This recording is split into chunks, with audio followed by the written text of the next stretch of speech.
नमस्कार दोस्तों, आप सबका हार्दिक अभिनंदन करता हूं। दोस्तों 17 तारीख को मार्केट में भारी गिरावट आई थी। साथ ही साथ 17 तारीख को एक बड़ी खबर भी आई, जैसे कि आप मेरी स्क्रीन पर देख सकते हो, अमेजोन को लेकर। और ये खबर अमेजोन के लिए बुरी है और रिलायंस और फ्यूचर ग्रुप के लिए अच्छी खबर है।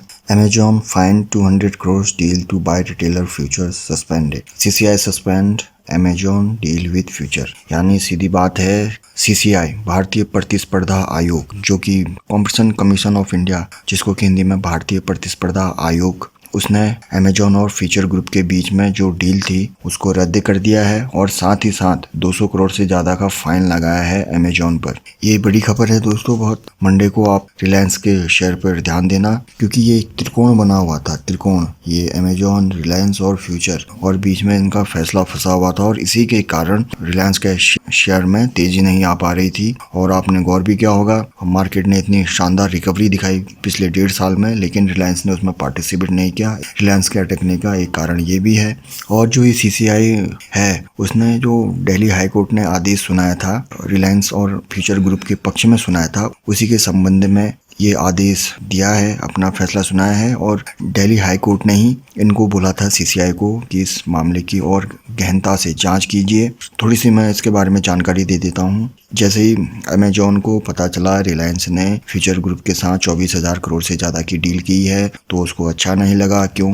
क्योंकि अगर रिलायंस और फ्यूचर ग्रुप के बीच में ये डील हो जाती तो रिलायंस को बहुत फ़ायदा होता, क्योंकि उनको जो फ्यूचर ग्रुप के, जैसे कि रिटेल बिजनेस हो गया, होलसेल बिजनेस, लॉजिस्टिक बिजनेस, वो सब रिलायंस के अंडर में आ जाता। बिग बाजार, फूड बाजार, ये सब फ्यूचर रिटेल के अंदर आते हैं। तो ये बात अमेजोन को अच्छी नहीं लगी और अमेजोन ने भी 2019 में फ्यूचर रिटेल के साथ डील की थी। अमेजोन ने फ्यूचर ग्रुप की कंपनी है एक, फ्यूचर कूपन, उसमें 49% स्टेक खरीदा था। तो अमेजोन ने रिलायंस और फ्यूचर ग्रुप की डील को चुनौती देने के लिए सिंगापुर इंटरनेशनल आर्बिट्रेशन सेंटर है, वहाँ अर्जी दाखिल की। तो जो सिंगापुर इंटरनेशनल आर्बिट्रेशन सेंटर है, उन्होंने अमेजोन के पक्ष में फैसला सुनाया। इसके बाद future group Delhi high court गया, वहाँ अर्जी लगाई, सीसीआई के पास भी गया और दिल्ली हाई कोर्ट ने रिलायंस और फ्यूचर ग्रुप के पक्ष में फैसला सुनाया। और future group Delhi high court में अर्जी देने के साथ साथ उन्होंने सीसीआई को भी इस बात संबंध में लिखा था, अर्जी दी थी उनको, सीसीआई को भी।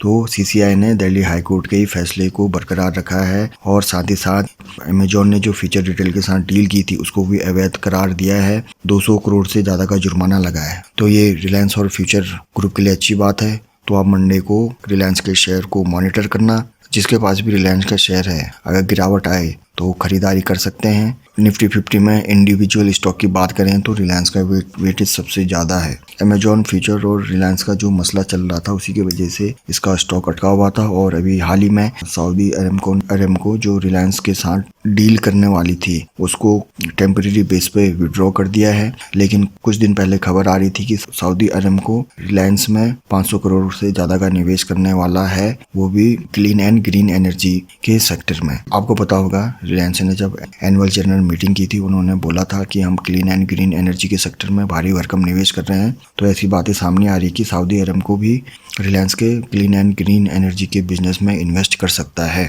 दोस्तों, जो मैंने पिछला वीडियो बनाया था शेयर मार्केट की गिरावट के ऊपर, उसमें मैंने कुछ बैंकिंग और एनबीएफसी स्टॉक बताए थे। उसमें से इसका नाम लेना भूल गया था, मुथूट फाइनेंस। ये भी बड़ा जबरदस्त स्टॉक है दोस्तों। अगर ये आपको गिरावट में मिलता है तो आप इसको खरीदने के बारे में सोच सकते हैं। दोस्तों, एक बात और बोलना चाहूँगा, मैं बार बार एचडीएफसी, बजाज फाइनेंस, बजाज फिनसर्व का नाम लेता हूँ और आगे भी लेता रहूँगा, क्योंकि ये सेक्टर के लीडर हैं दोस्त। बैंक का जो प्राइवेट सेक्टर का लीडर है वो एचडीएफसी है। जब भी एचडीएफसी के नतीजे आते हैं, उसका असर बाकी जितने भी प्राइवेट बैंक हैं उनके ऊपर भी पड़ता है। एक साल से इसने उतना अच्छा रिटर्न नहीं दिया है, ये मैं मानता हूँ, लेकिन मैं अपने पॉइंट ऑफ व्यू से बता रहा हूँ। मैं किसी भी स्टॉक में निवेश करता हूँ तो 1 साल 2 साल के लिए नहीं, मेरा मिनिमम जो होल्डिंग पीरियड होता है 5 साल होता है। क्योंकि दोस्तों, कभी कभी स्टॉक में 1-2 साल के लिए मूवमेंट नहीं होती। जैसे अभी एचडीएफसी बैंक बिल्कुल मूवमेंट में नहीं है, तो लेकिन जब वो चलेगा तो इसकी भरपाई कर देगा वो 1 साल की भरपाई। जो 1 साल में उसने रिटर्न नहीं दिया है, उसकी भरपाई जब वो चलेगा तब कर देगा। क्या एचडीएफसी बैंक में खराबी है जो वो